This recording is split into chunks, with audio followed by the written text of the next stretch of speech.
All right. Good morning and good afternoon, everyone. If you're on the East Coast, it's 12 noon. If you're in the Midwest, it's 11 a.m. So good morning. And hi to Ayana Clark, my guest. Hi, everybody. So I am Tiffany Brown, and I am the founder and CEO of Gillis Education. And I love doing these types of events. Today, we are talking about the future of education in Chicago. And we are interviewing Ayana Clark, who is running for alderman or alderperson of the 21st Ward in Chicago. And before we jump into the interview and get to know Ayana's fascinating story and her journey to where she is today, I have to give my disclaimer about, Gillis Education, who we are, what we do, really quickly, and frankly, why we're having this event. So I founded Gillis Education back in 2011 with the hopes of just helping to prepare students for just life, but also, of course, for college, for the academic rigor that comes along with college life. And so it's morphed into a wonderful business that I am really proud of. We've helped a lot of students with math, Spanish, writing, reading, you name it. We've helped students with in grades K through 12, but also college level students. We've helped pre-K students. And what some people don't know, that we're not just a tutoring company, we do special education advocacy, and we're also a bit of a think tank. So we do policy work, we research issues locally as well as across the nation. And so this event, I really wanted to have Ayana here, not only to just learn more about her and her platform, but also because we understand that local politics is really important. Local politics really moves the needle in education. And we need to understand not only what's going on in DC, I'm based in DC, in the DC area, we need to know what's going on in other districts across the nation. We need to know what's working, what's not working, and especially for minority students, what's affecting some of us is affecting all of us. So it's really important that we're connected and that we're keeping abreast of what's going on locally in the DC area, but also in other areas. And if you tuned into our last event in November, we actually talked about Puerto Rico, students in Puerto Rico. So I love doing these events and learning. But that's my spiel about Gillis Education. And again, I am really happy that Ayana Clark is here today. And I'm just going to start off by asking you just to introduce yourself and to really give us, your background and your journey and how you got to where you are today. Okay, great. My name is Ayana Clark. I am a single mother and community advocate from the South Side of Chicago. I always lead with that single mother piece because it has shaped all of my policy. It shapes the way that I approach the world. And the reality is that families look different. And I'm the perfect example of a very cohesive family unit that only has one person in it, but those come with different challenges. My family was homeless. We lived all over the city of Chicago, so I don't belong to one neighborhood, which in Chicago is very important. Anytime you're on the campaign trail, is what high school did you go to and what neighborhood did you grow up with? We are very serious about our schools here in Chicago. Being in Um, DC. it must be a us thing Right, then. I think So I never thought that I would get into politics. Accidentally started working for a congressman.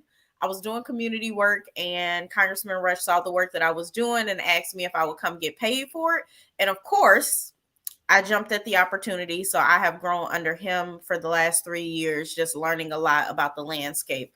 But it was me as a parent that actually encouraged me to run for office. There were a couple of things that happened last year that kind of pushed me toward becoming a candidate, because the reality is politics is ghetto. I hate this. If it wasn't a way to save the world, I wouldn't want to do it.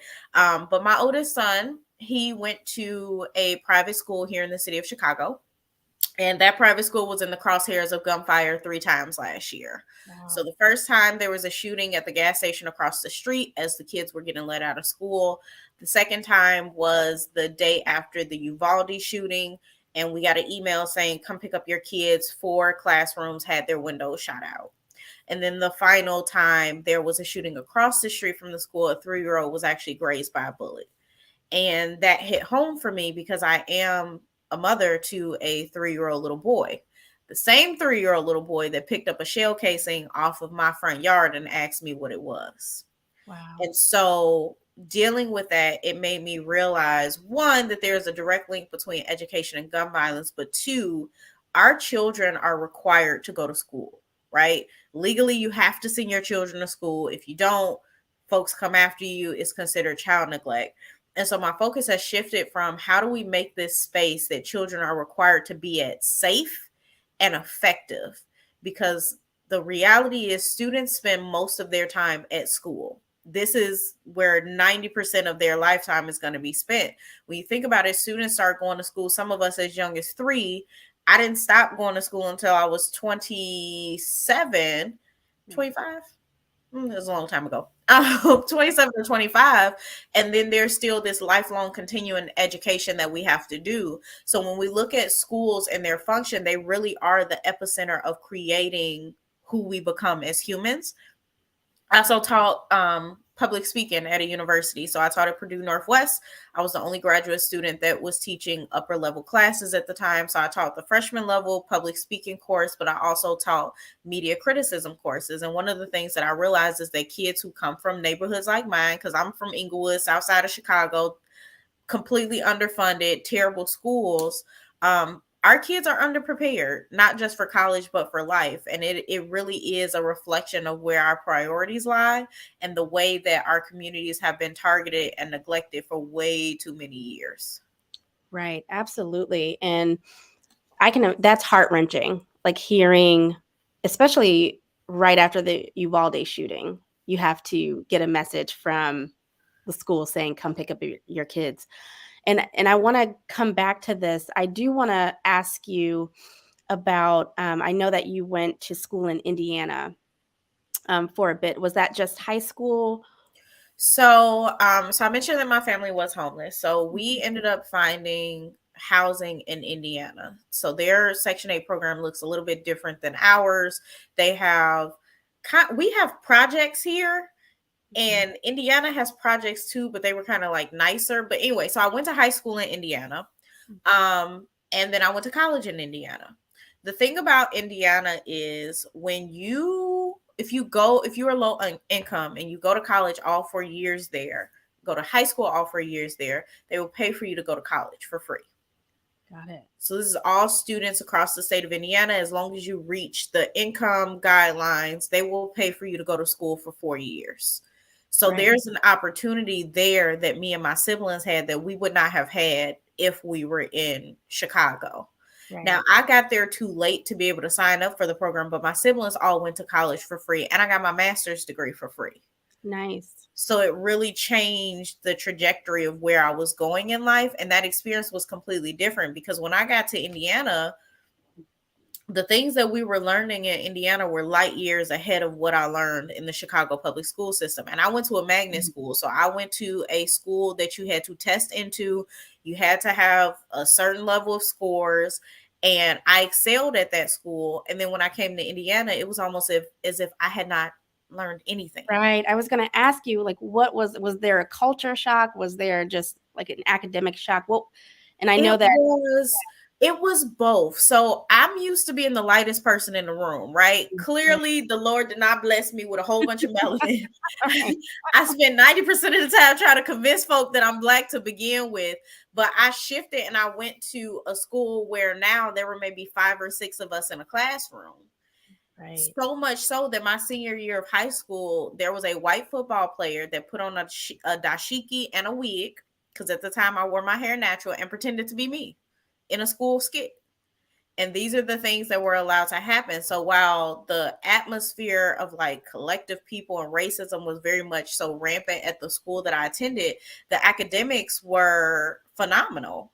Right. And even during that time, I ended up, because of where I lived in Indiana, they sent us to another school temporarily that was like in the inner city.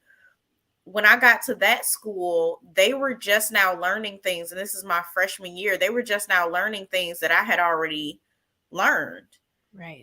And this was the middle of the school year. So when I'm sitting in class and I'm speaking up, and now I'm surrounded by my people again, there's a stark difference in the level of education that I got there versus the level that I got at the same school system.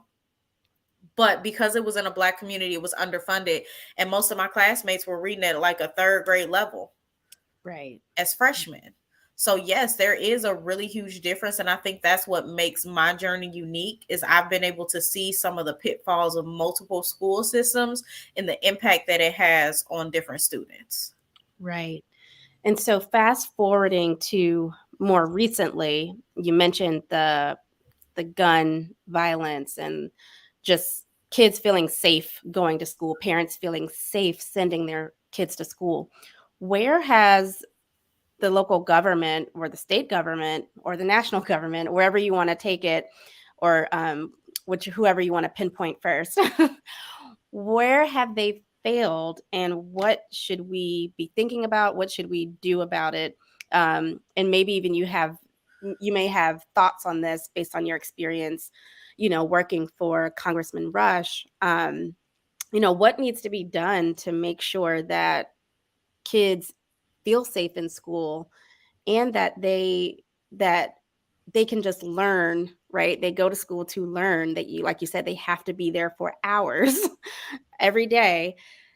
How can we ensure that they feel safe and that parents feel safe sending their kids to school, especially where you are? Well, I always say Chicago is like a different beast in its own, because the way that our neighborhoods and communities are set up, people are very territorial. So walking one block east or one block west can be the difference between life and death for some people. Right. So when we look at all of the schools that were shut down across the city of Chicago, Mayor Rahm Emanuel a few years ago shut down 50 schools on the south and west sides, which are predominantly African American institutions. We now have a situation where parents have to cross geographical boundaries to send their children to school, which again, in this city, can result in you being an innocent bystander or somebody just targeting you because you don't, quote, belong on that block. So I think it's bigger than just legislation that we can input, because our gun violence here does not look the same as maybe a Uvalde or one of those suburbs, or even a Highland Park, which spurred them to finally create legislation in Chicago to ban assault rifles. But that's because a white kid injured white people in an affluent community. For us, we have kids that are dying daily. It was a month ago, right before winter break, where 4 high schoolers were shot and killed outside of their high school. And then we ask for thoughts and prayers, and we say a couple more things. Right. But I don't really know, outside of changing the actual circumstances of our community, what can be done temporarily. Because if you come in our schools and Black communities, we have metal detectors. You can't just walk in the school. Like, you got to scan your face, get your ID done. But when they walk outside, they're still being targeted. And so for us, gun violence at school is kind of an outside occurrence, because in Black communities, there are so many safeguards. It's almost like walking into a prison. Right. You got to put your stuff down. You got to get patted down in order to go into school. So for our children, the issue is not so much being safe at school. It's when they walk outside of those doors and those protections are no longer there. My kids, I have a school directly behind my house, but it's terrible school. Right. Right. Low test scores, kids can't read. So I drive my kid almost 30 minutes to take him to school. Mhm. But again, in Chicago, especially if you're on the bus, I'm not on the bus, I can drive. But imagine being a parent having to travel into somebody else's territory to take your child to a good school. Yeah. And I think that's the biggest pitfall that we have. We have to deal with the nuances of community. There's not going to be a blanket approach that we can do to fix schools or keep kids safe. Obviously, banning guns would, be a stepping stone. But the reality is, we've gotten so far with technology and other things that unless we're addressing the root causes of violence, then violence, period, is always going to be a problem when it comes to our education system. Right. Yeah. And those are such important points. And I know that you are extremely involved in the community. I looked at, of course, your website, and we also, when we first met virtually a few months back, and I've seen some of your interviews. Can you talk about some of the organizations that you're involved in and how those organizations are working to, kind of create that community that you're mentioning to address those community concerns?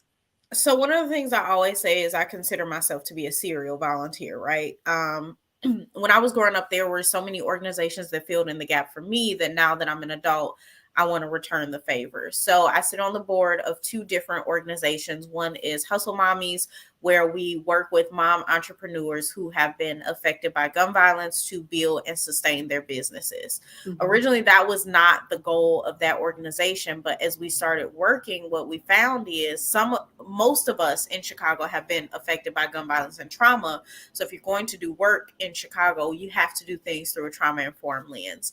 The second organization that I'm on the board for is the Building Brighter Futures Foundation, which is on the west side of Chicago, and they provide wraparound services for families. So entrepreneurship, career development, after school programs, looking at how we can impact families on the local level. I sit on the board for the Young Leaders Fund, which is run by the Chicago Community Trust, where we train small nonprofits to be able to get grants. So, what I've learned is there are a lot of community organizations that have the willpower and want to do things, but they paperwork not in order. And that was something that I ran into working for the congressman because I used to help with grants for his office. People want these grants, but the paper trail a little messy. So we go in, we train them, and we provide them with their first grant. I am a mentor for Ladies of Virtue, where we mentor young girls from third grade until high school. They get assigned a Black woman mentor. These are all young Black girls. And that is very important because a lot of times you won't see us in positions of power, right? There's still a very, very misogynistic world that happens, especially in politics where I am. So being able to connect with somebody who's walking through that experience is super important. And a lot of times we serve as that support system because families in Chicago are broken. A lot of us are dealing with trauma on our own, and there's a stigma on mental health. So we're looking to outside sources to help us push forward. There's Project Hood, which is run by a pastor on the South Side, where we pretty much just fill in the gap: food giveaways, clothes giveaways, resource fairs. He's working on building a community center right now. And that's just a quick overview of a few of the organizations. I don't want to take up too much time, but you feel free to visit my website, www.ayanaclark for21.com. There are about 15 organizations that I work with on a daily basis to impact our community in a positive way. That's great. And I'm glad you actually touched on mental health, because I do want to transition to really talking about how the pandemic has affected families, how it's specifically affected students in Chicago public schools, but nationally. We all have, stories of going through the pandemic in 2020 and 2021 and virtual learning being extremely hard. We know that there is a digital divide. The pandemic shed light on that. We knew it before, but the pandemic shed light on a lot of things, but that was one of the things that it shed light on. But again, it also shed light on the need for mental health, especially in our community, and for that stigma to be erased, that we don't need therapists or therapists can't help. How do you think mental health should be incorporated more into schools, and especially for our students who are struggling with it already, but for everyone, for all students? So there are a couple of things, and a few of these are part of my platform points. One, I believe that all curriculum within the city of Chicago should be through a trauma-informed lens. I made this statement yesterday at a candidates forum. Our children are literally watching their classmates disappear day by day from gun violence. So to deal with that, you have to be able to look at the world through the lens of the things that you've experienced. I wasn't able to rebuild my life until I went to therapy and started dealing with my trauma. Now I'm in therapy. My son is in therapy. We go both as a unit and by ourselves because it really allows people to think through the now and just get a different outlook on things. So I am a huge advocate for reforming the way that we teach and making sure that everything connects back to the things that children have experienced. But secondly, I want to create a pilot program in the city of Chicago that would partner students who are in the mental wellness field with schools. We have an extreme shortage of mental health professionals in schools in the city of Chicago. Most of them are sharing a nurse or a counselor with other schools. Right. So they have 5 schools that they're dealing with upwards of 1,000 students that cannot be effective, especially when you're dealing with communities that are surrounded by extreme trauma all the time. And so this pilot program would expand the outreach that mental health professionals have. It would provide supports for schools, and it would allow them to practice before they've even graduated college so that they've already gotten that experience dealing with students. The third thing that I really, really would like to advocate for is implementing a trauma arts program in all schools across the city of Chicago. And this may just be because art saved my life. I was a theater kid. I love dancing. I love singing. And that was my escape. We have so many talented kids in this city. We have great artists, fine artists, and performing artists.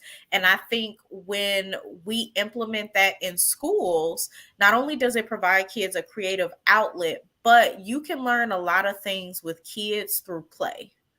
Right. My son will let stuff slip while he's playing, and then we got to have a for real conversation, because sometimes being able to step back and take yourself out of it allows you to really talk about your feelings. So those are the 3 biggest things: creating trauma arts programs in all the schools, revitalizing our curriculum to include trauma informed and socio-emotional learning aspects, and then creating that pilot program to connect mental health professionals with schools.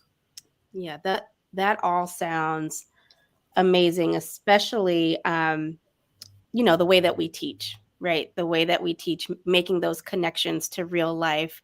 And it makes me think about what is recently popped up in the news. In Florida, them banning the AP. AP African American Studies course. That your comment about that made me think of that. And what are your thoughts on that? I'll say this. It wasn't until I went to a school with white folk that I knew it was something wrong with being Black. Right.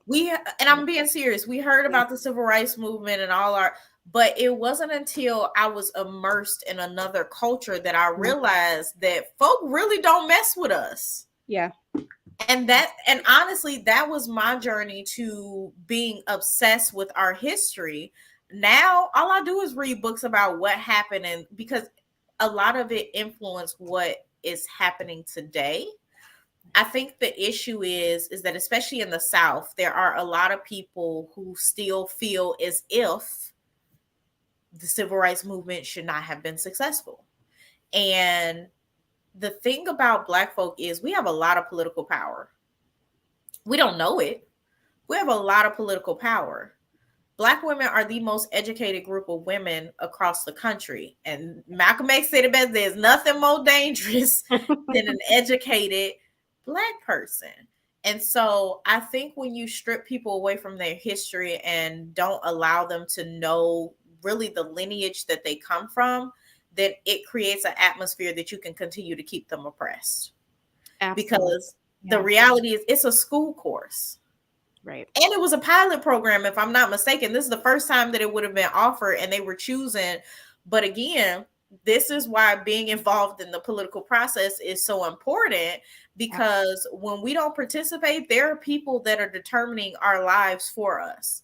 Yep. And folks will say politics don't affect me. It does. Whether you feel it immediately or not, every single thing that happens in your life is controlled by our government system. And if we aren't participating in it, then it's affecting us with no input. Absolutely. And it's why we also, again, I know I made this point earlier. We need to know what's going on in Florida. We need to know what's going on in Illinois. We need to know what's going on in California, because things, happen in one place, and then all of a sudden you look up and it's happening right in your area too, or in your state, in your home. Because you could say, oh, well, that's what they do in Florida. Well, it could be what they're doing in your state as well soon, if you're not paying attention and you're not up on what's going on. So yeah, that is crazy to me. That could be a whole conversation in itself. But I do want to circle back to your point and my point earlier about how important civic education is, and making sure that we again know how national government works. We know how state and local government works. And for me and for our listeners, can you give us just a really brief lesson on how, I know that you're, obviously running for the 21st Alderman of the 21st Ward, but can you give us a brief synopsis of how Chicago was broken up into wards and what the election process is like? The election is February 28th. Mhm. Just kind of give us a rundown of how Chicago is broken up and how its government works. So for us, we have what we call aldermen, but they basically make up our city council. So in other states, you all call them councilmen. We just have a different name for them, and they serve as the legislative arm of our city government. So we have 50 wards across the city of Chicago. Each ward has roughly 50 to 54,000 people in them. So these are huge wards. Chicago is a big city, right? Originally, aldermen were considered mini mayors of their ward. So they controlled absolutely everything that happened in their ward. But the result is there's been a lot of corruption and a lot of payoffs and a lot of kickbacks from that. So we've since shifted to kind of a centralized model, but we still pretty much control everything within our ward. So from street lights to trash pickup to businesses opening, businesses closing, every single thing that happens on the most localized level, the alderman makes the decision for. Then we have our county level officials, we have our state level officials, and we have our federal officials. Our municipal election, which is our city government election, is February 28th. That's the one that I'm running in. Our process for that is you collect signatures. So you have to get petition signatures. You submit those signatures, and ideally, if you get enough, you're on the ballot. Well, Chicago politics is ghetto. So once you turn in your signatures, other people can challenge your signatures. They can argue that they're bad, or the person left a flick off the name, or it doesn't match directly, or to basically get you knocked off the ballot. So my particular race, we had 15 people. We now have 7. Right. Because those people got knocked off the ballot. Now, in order to win outright, you have to get 50% of the vote plus 1 vote. If not, the top 2 candidates go to a runoff, and then whoever wins the runoff wins in general. Right. That's the simplified version. Got it. That is extremely helpful. Yeah, because I've talked to a number of people, actually people, again, that have visited Chicago, know a lot about Chicago, but they didn't know a lot about, including myself, a lot about how politics works at a local level there. So that's extremely helpful. How is the 21st Ward different from other wards? Or I guess a better question would be, what is the 21st Ward like as far as like demographics and things like that? So we currently have the largest number of African Americans living in our ward. Our ward, I believe, is 98.6% African American. Now, this ward is unique, not just because of the amount of people in it, but because it was 2 different wards. So every 10 years, because of the census, we have a ward remap, and this is across the country, and it determines who's going to represent whatever piece of land you live on. So when we did the census, what we realized is the 34th Ward and the current 21st Ward had both lost a significant number of residents. And what was going to happen is we had 16 majority Black wards. We were going to have to lose one. So all the aldermen got together and they were squabbling over who was going to lose a ward. Ideally, it was going to be the newest alder person. But then the 34th Ward alderperson got indicted. Okay. Yeah. So she may or may not be going to jail. So the decision was made that they were going to sacrifice her ward. So they merged her ward with the current 21st Ward, and now we're all 21. So this is actually the first time that the 21st Ward has consisted of these boundaries. It was a very drastic change. We have one of the largest wards geographically because there's a huge amount of abandoned properties in our wards, so there's not a lot of residents. Wow. So that, I think that's what makes us different. And we have like parts of the ward that are upper middle class that are really nice neighborhoods, but then we have other parts of the ward where there may be 2 houses on it that are actually livable. And it's very clear to see where the former elected officials' priorities lie, because there are entire pockets of community that have gotten completely left behind. And you add that to the fact that a large portion of the people coming out of Cook County Jail are coming back to this community. We really do have a mix, and we're on the brink of potentially being something great, but also potentially falling victim to those years of divestment.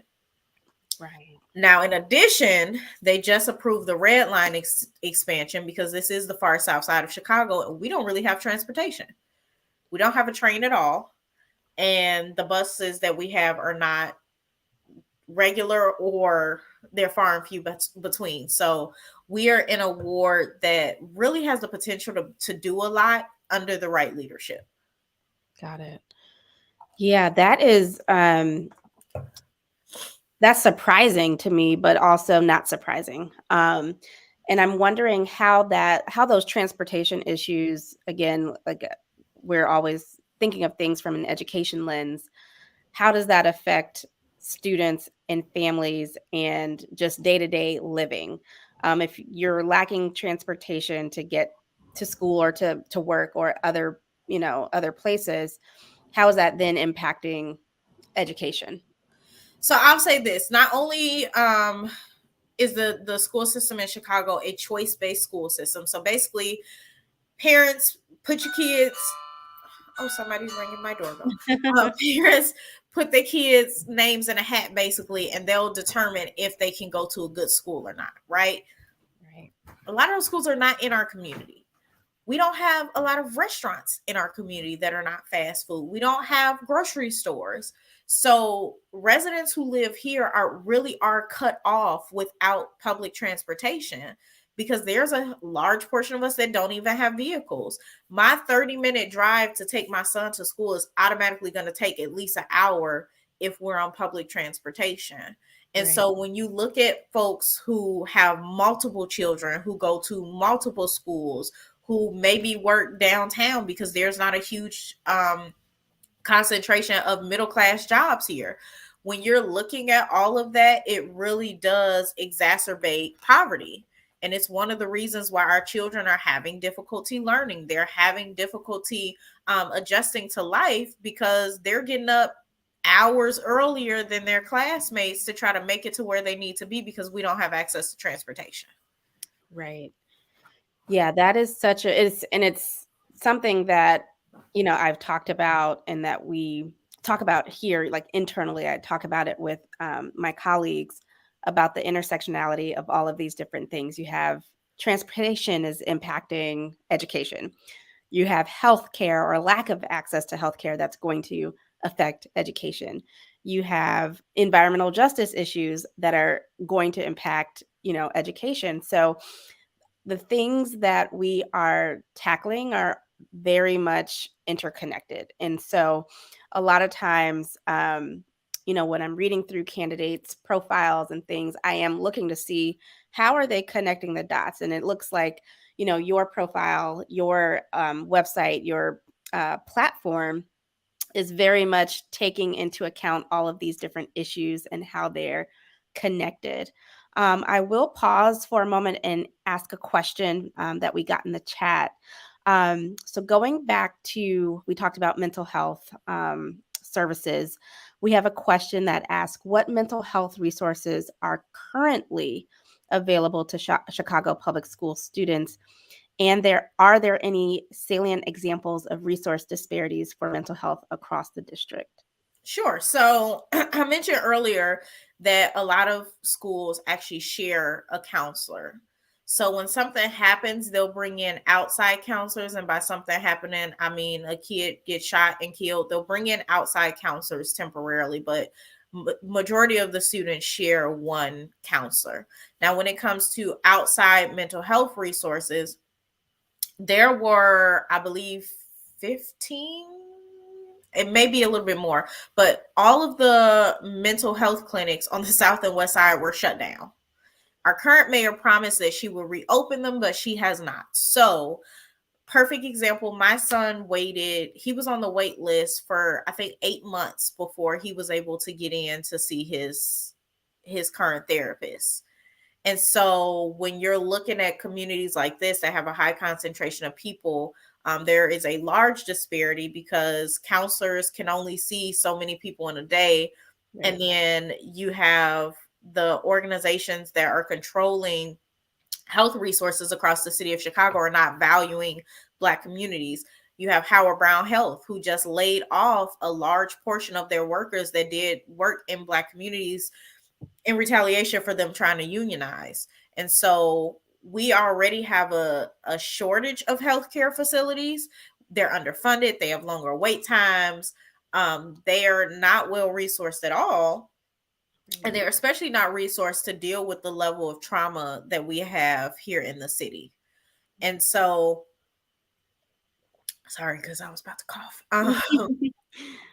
So the result is you have a lot of people walking around who don't know how to deal with the things that they're experiencing, and it really is one of the things that's driving violence. Absolutely. And then a second question, discounting Black history and its significance is such a good point.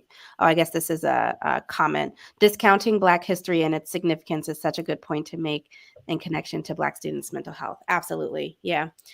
If you don't feel seen, if you don't feel validated, if your history, like you said, isn't told or celebrated, that does something to your psyche. It does something to you.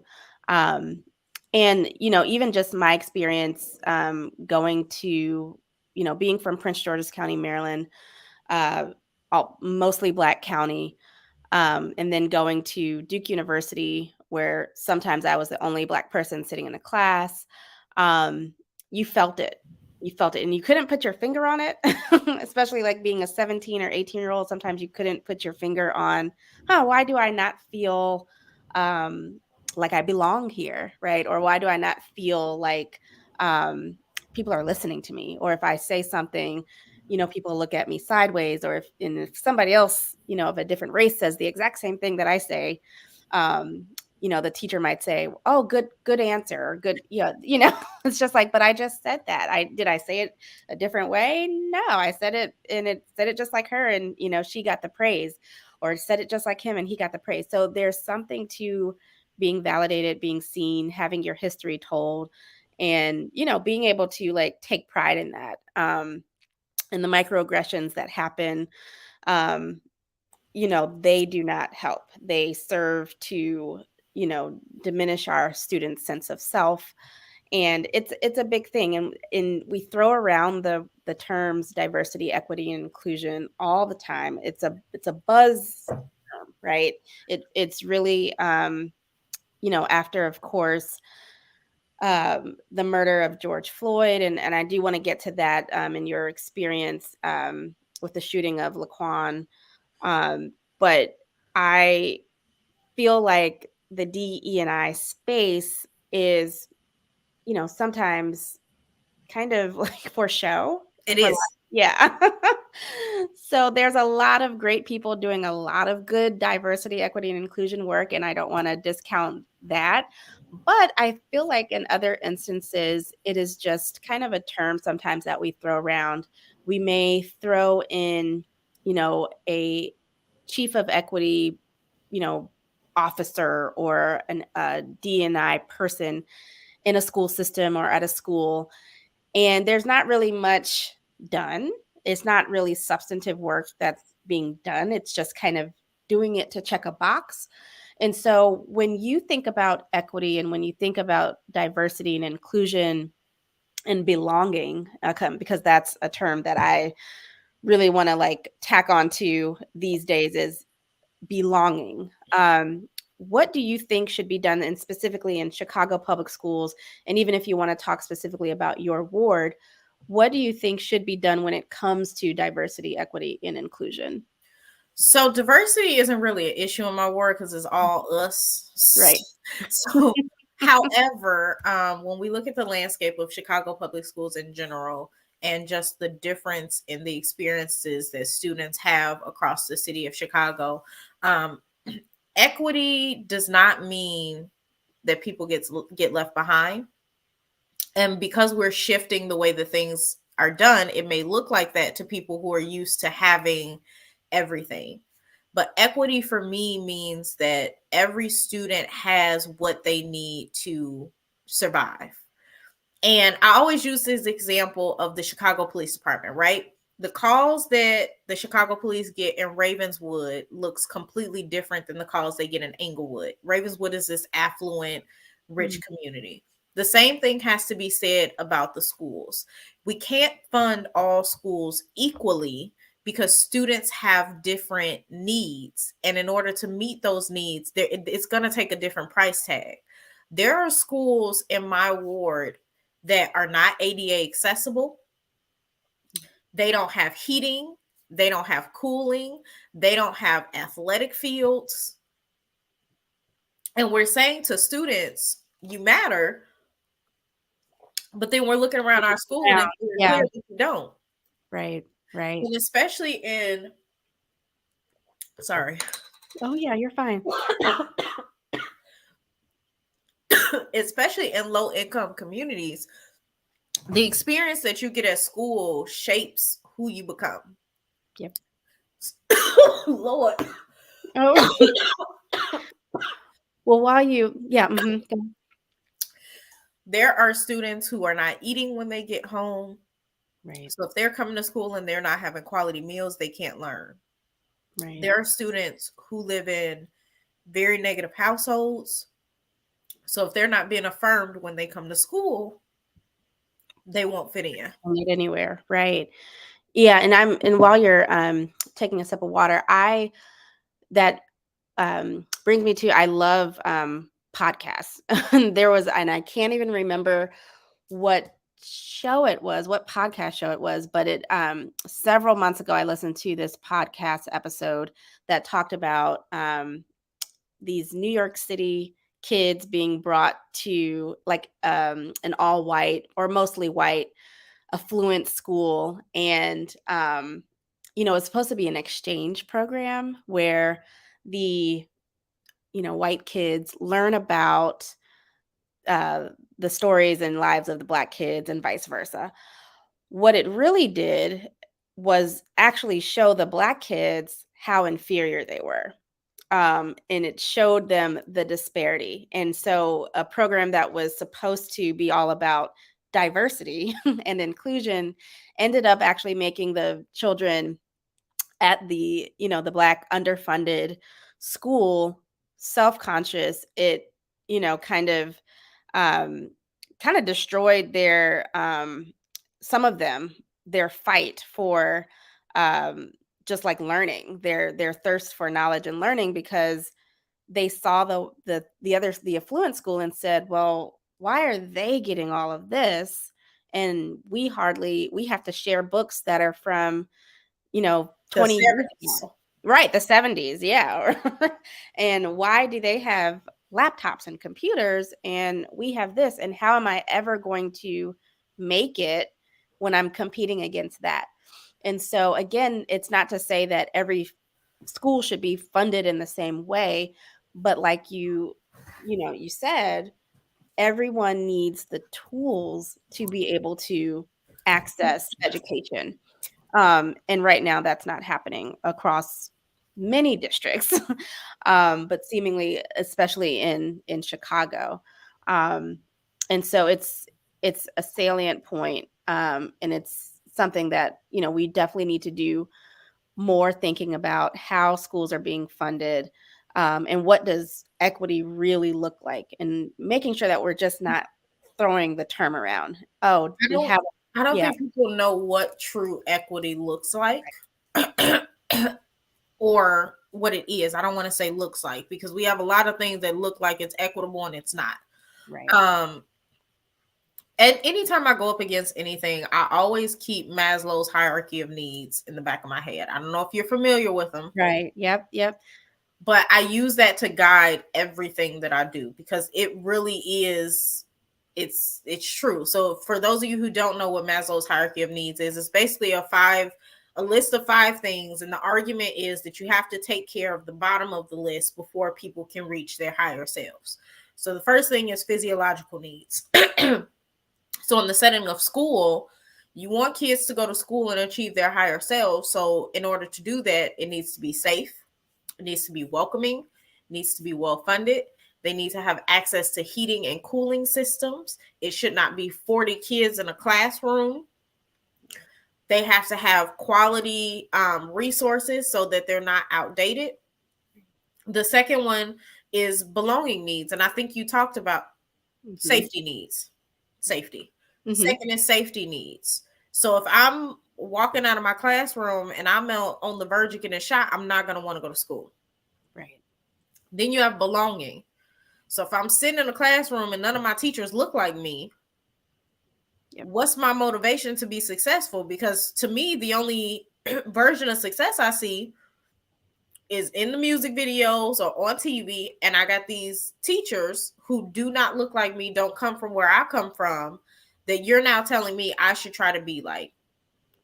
You have self-esteem needs. So if we aren't empowering and affirming our students when they walk through our doors, then we are not building them up to be who they could be. Part of the reason why I am the way that I am is because my 3rd grade teacher looked at me and said, look, you're going to be somebody. Right. She knew we were homeless at the time. She brought me a bag full of clothes and said, I want you to start wearing this to school so you can look and feel the way that the other kids look and feel. It was my 5th grade teacher that taught me how to do my hair, because I didn't know how to do that. I'm a 5th grader and we ain't even got nowhere to live. So every day before school, she would take me in the back and she would say, you're beautiful. Now you need to look as beautiful on the outside as you are on the inside. And she taught me Black hair care. Right. It was my 9th grade debate coach that told me, you have a gift with speaking. And I'm finna show you how to stop arguing and start debating. Right. And that set me up to go to school for communication. It set me up to deal with production. It set me up to now run for office. And these are all lessons that I learned in the classroom. I wasn't getting that at home. Right. So when we talk about the future of education, it really does have to be a wraparound service for the entire family. We have to look at the whole of a child, and it cannot just be about showing them what's in a book. Yep. School is supposed to be the basis for teaching people life, and it should reflect that. Absolutely. Yeah, and that is actually one of our Gillis Education's principles. Like, we say we are that liaison. We are sitting at the center and we are reaching out not just to the child, but to their family, to the school, to the community, because it really, we say this all the time. It's something that people say continuously, that it takes a village, but it truly does. It truly does. You have to get to know the child. You have to get to know their family, their experience, their life, in order to really make a difference. And yes, high dosage tutoring helps. All of that helps, but you really do need to understand the child and their community and their life, and make that connection with the school, with the teachers, with the administration, and have that village mentality and get back to, the community that we've read about in history books of how we used to be. And so I do want to ask you, and I know we're coming up on time, but I do want to ask you, you're running against 6 other people, correct? You are not running against incumbent Howard Brookins Jr. because he's retiring. So I would like to ask, are there things that he did well that you would like to maybe capitalize on, or are there things that, he didn't do that you would like to come in and like fill that gap? How would you what's your commentary, I guess, on his run, his 19-year, almost nearly 2 decades of, being the alderman of the 21st ward? What would you say about him and his run, and how do you hope to, maybe change things up? So I'll first say I respect anybody that goes into the public service field. It is not easy. There is not a one track solution, especially in a community where there is a whole bunch of trauma. So I commend anybody who steps into this arena and gives a large portion of their life to serving in this arena. It's not something that's easy to do, and I'm seeing that now as I'm running for office. We are from two different generations, and I think that he was very effective for the generation that he was in. But now we are dealing with a completely different landscape, and I think that that's where that shift needs to happen. Because I have dealt with a lot of the things that the community has experienced. These are my peers. These are people I've grown up around. And a lot of these issues I've had to go through and overcome myself. And so one of the things that I've noticed that is a void in the community is just access to information. You and I talked about the fact that a lot of us don't know how government works. We don't know who to call and who to contact. And I think if we shifted that, because in the 50s and 60s, everybody had political education classes.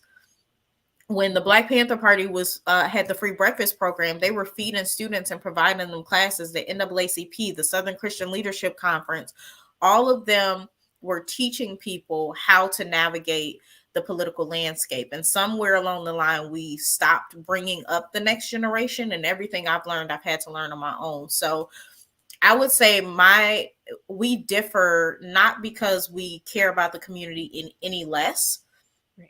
I think our experiences have just shaped the way that we feel we need to care for the community. And I think in this moment, the way that I would be able to care for the community would be more effective. Got it. Yeah. And on that point, how do you think that you differ? Again, I know there's a number of there's 6 other candidates, but are there ways that you differ from those candidates that people should know about? And especially when it comes to education and, building up this community that we've talked about today. So I start with the fact that I'm the only one that is an actual educator. So I've taught classes, I've dealt with students in the most intimate space, which is school.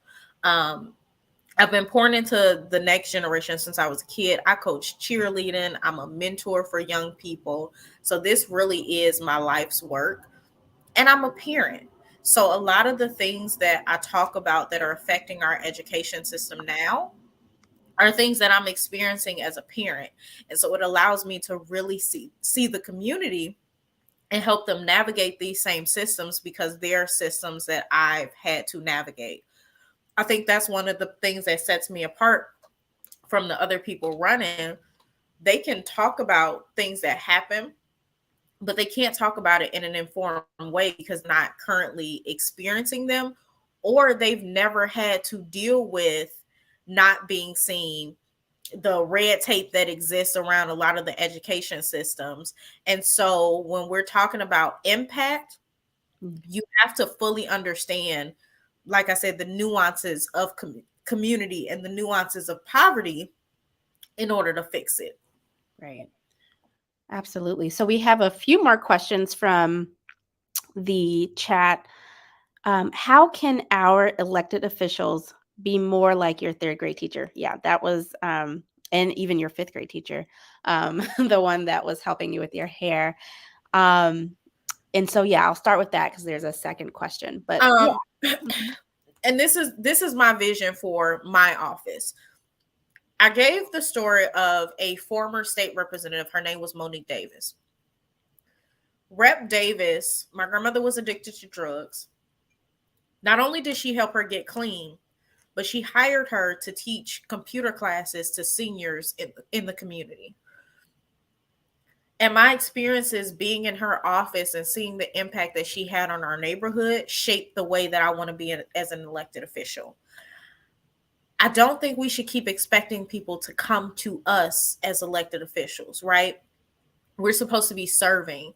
And so I feel that elected officials need to get out of their offices and stop getting caught up in the who's and the dinners, and Right. really get down into community and get to know the struggles of the neighbors that they're dealing with, because there's a lot happening here, and if we fix it the correct way, then we will be set up. We won't be begging for votes come election time. Right. That is Oh, go ahead. powerful, and that's really powerful, and I think at the core of that is empathy.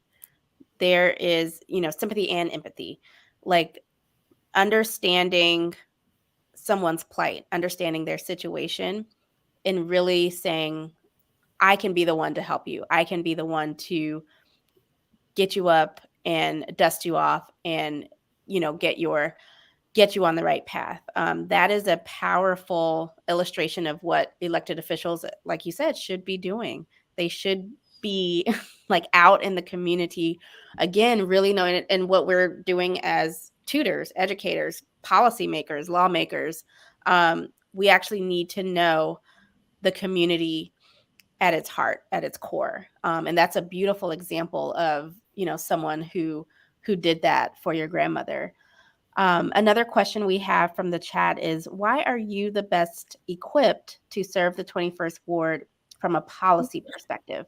So I guess, how are your policies better than your other policy proposals, better than your other the other candidates? So the simple answer is my policies are strategies that we know work.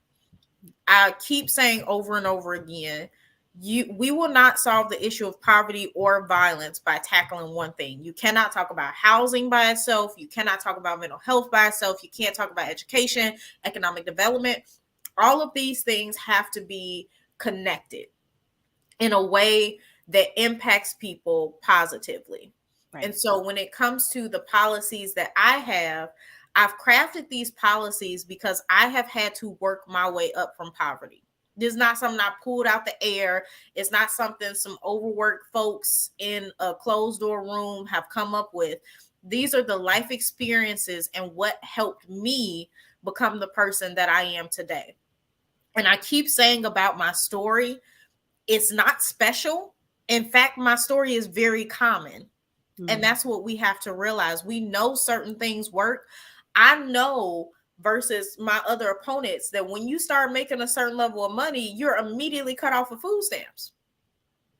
So this safety guard, as I was trying to bring myself out of poverty, now all of a sudden I got this big grocery bill that I never had before. There's no sliding scale when it comes to childcare. And I was getting a childcare assistance. My childcare went from $1 a month to like $300 a month, and now I pay $12.50 for my kids to go to daycare. So my policies are better than the other ones because I know that they work. I know that they will have the impact that we need to be able to revitalize this community, because I am living the result of these policies. They're not in place yet, but these are things that I've experienced that have helped me move in the way that I move. That's great.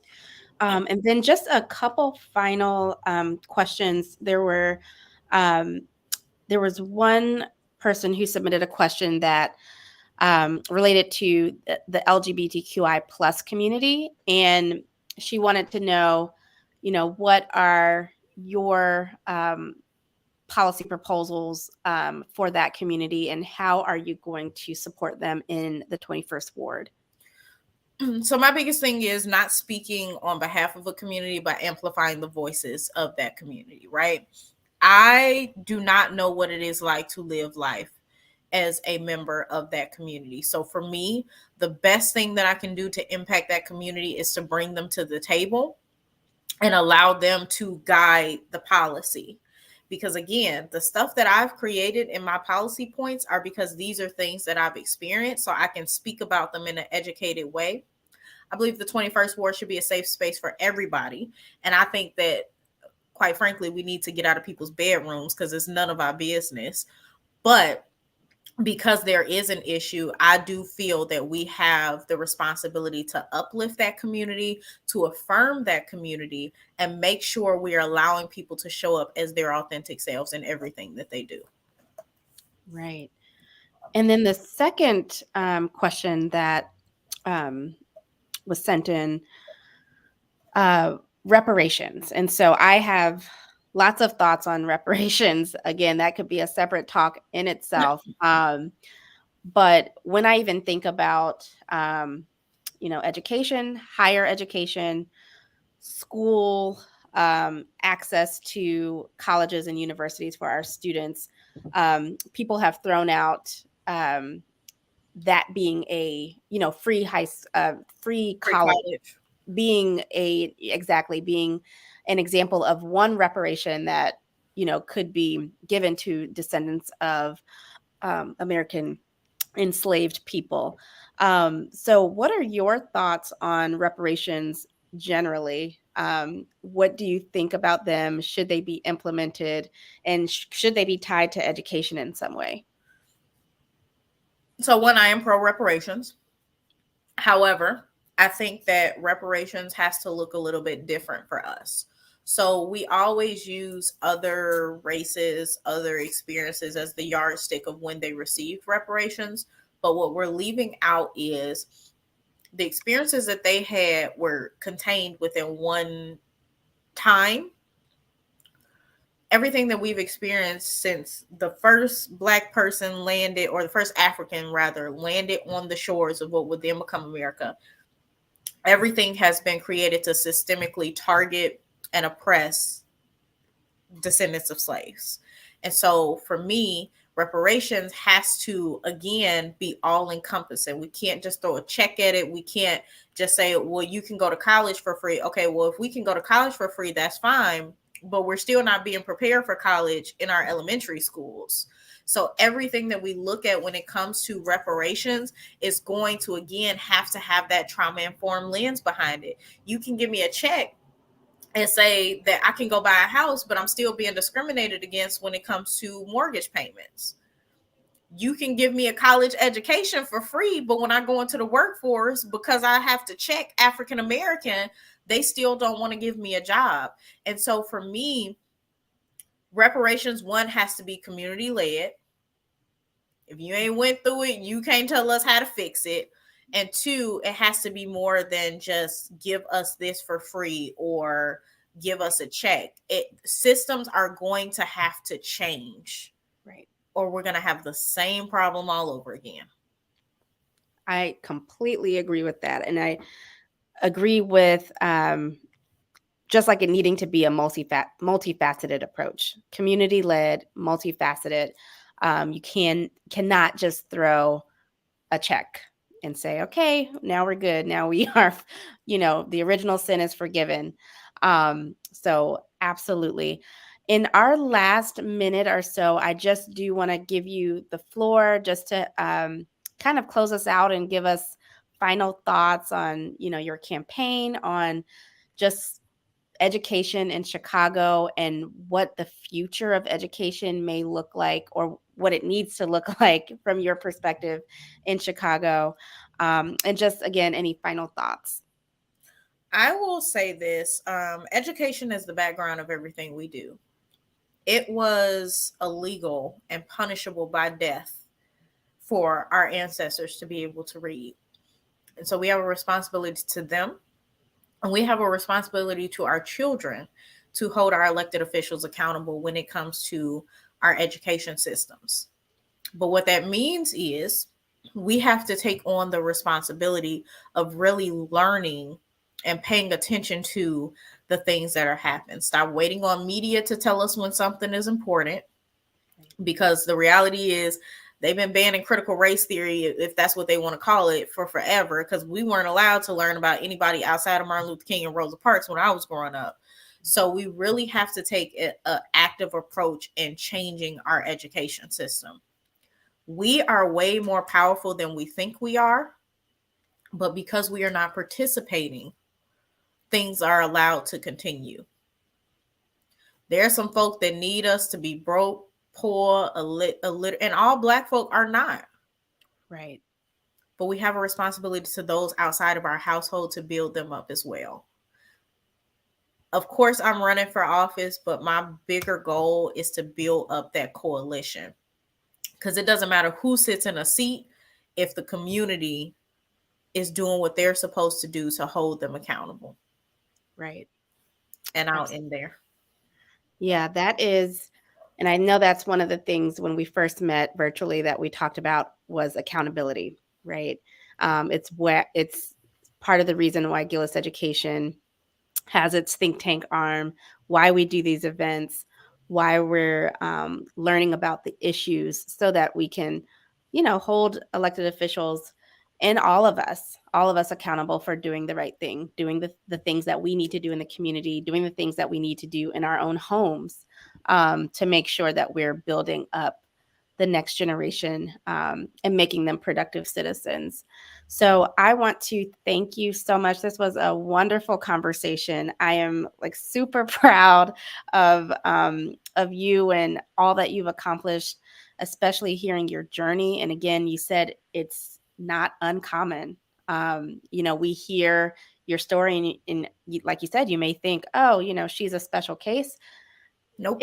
It's you're not, right? And that's the issue. That's the problem. And so I really thank you for bringing that to our attention. Of course, the conversation doesn't stop here. The election is February 28th, so I know you'll be busy for the next several weeks. Can you tell us again where people can find you online and how they can support your campaign? Yes. So Facebook and Instagram, and technically Twitter, but I talk too much for Twitter, is at Clark for 21. And then my website is www.ayanaclarkfor21.com. And if you go to either of those pages, you can most likely donate to my campaign because politics is expensive and we need your help. Absolutely. So, again, thank you so much. Thank you all for joining us and for participating in the chat. I really appreciate it. And I hope everyone enjoys the rest of their Sunday.